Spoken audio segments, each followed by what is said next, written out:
பொதுக்காலம் 5ஆம் வாரம் சனிக்கிழமை. முதல் வாசகம். எரோபவாம் 2 பொன் கன்றுக்குட்டிகளைச் செய்தான். அரசர்கள் முதல் நூலிலிருந்து வாசகம்.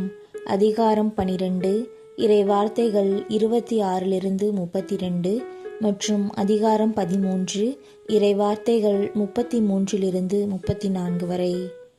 அந்நாட்களில் இப்போதுள்ள நிலை நீடித்தால் அரசு தாவீதின் வீட்டுக்கே திரும்பிச் சென்றுவிடும்.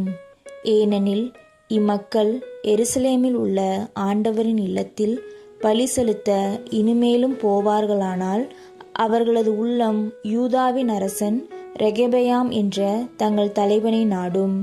என்னை கொலை செய்துவிட்டு யூதாவின் அரசன் ரெகெபயாம் பக்கம் சேர்ந்து கொள்வார்கள் என்று தன் இதயத்தில் எரோபவாம் சொல்லிக் கொண்டான்.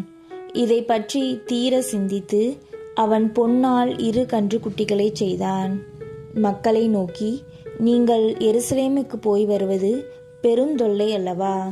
இஸ்ரேலரே, இதோ உங்களை எகிப்து நாட்டிலிருந்து மீட்டு வந்த உங்கள் தெய்வங்கள் என்றான். இவற்றுள் ஒன்றை பெத்தேலிலும் மற்றொன்றை தானிலும் வைத்தான். இச்செயல் பாவத்துக்கு காரணமாயிற்று. ஏனெனில் மக்கள் கன்றுக்குட்டியை வணங்க தான் வரையிலும் செல்லத் தொடங்கினர்.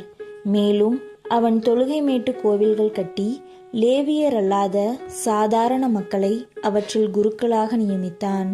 அதுவும் இன்றி யூதாவின் விழாவுக்கு இணையாக 8ஆம் மாதம் 15ஆம் நாள் எரோபவாம் ஒரு விழாவை ஏற்படுத்தி பலிபீடத்தின் மேல் பலியிட்டான்.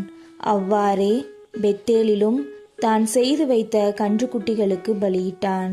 மேலும் தான் அமைத்திருந்த தொழுகை மேடுகளின் குருக்களை பெத்தேலில் பணி செய்யும்படி அமர்த்தினான்.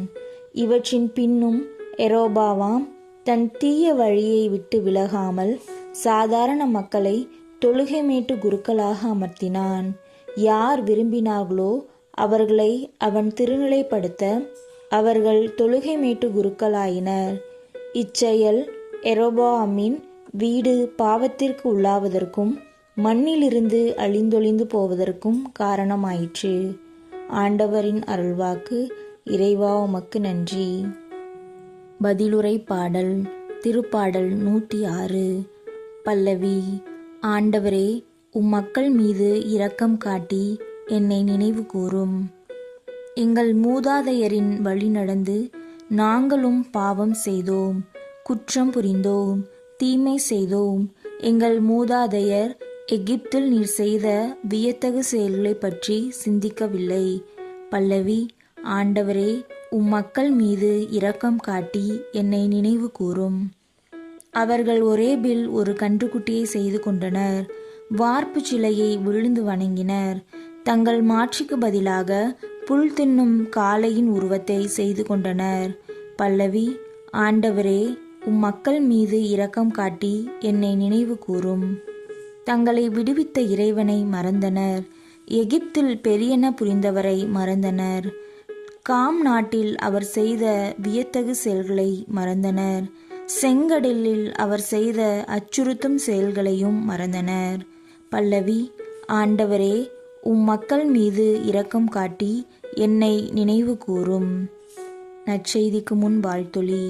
அல்லேலூயா, அல்லேலூயா. மனிதர் அப்பத்தினால் மட்டுமல்ல, மாறாக கடவுளின் வாய்ச்சொல் ஒவ்வொன்றாலும் வாழ்வர். அல்லேலூயா. நற்செய்தி வாசகம்.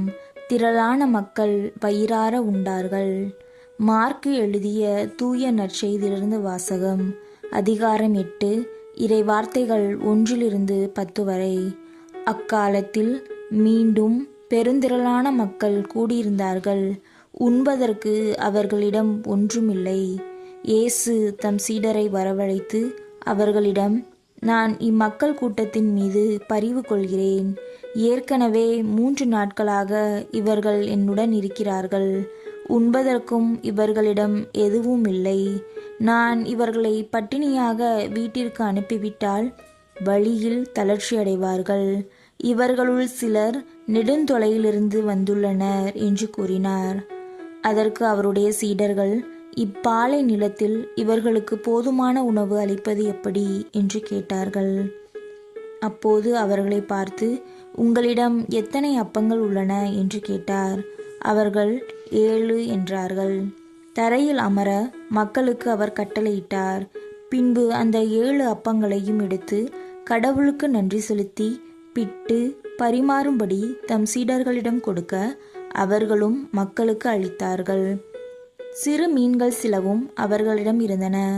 அவற்றின் மீது அவர் ஆசி கூறி பரிமாறச் சொன்னார். அவர்கள் வயிறார உண்டார்கள். மீதியாயிருந்த துண்டுகளை 7 கூடைகள் நிறைய எடுத்தார்கள். அங்கு இருந்தவர்கள் ஏறக்குறைய 4000 பேர். பின்பு அவர் அவர்களை அனுப்பிவிட்டார். உடனடியாக தம் சீடருடன் படகேறி தல்மனுத்தா பகுதிக்கு சென்றார். ஆண்டவரின் அருள்வாக்கு. கிறிஸ்துவே உமக்கு புகழ்.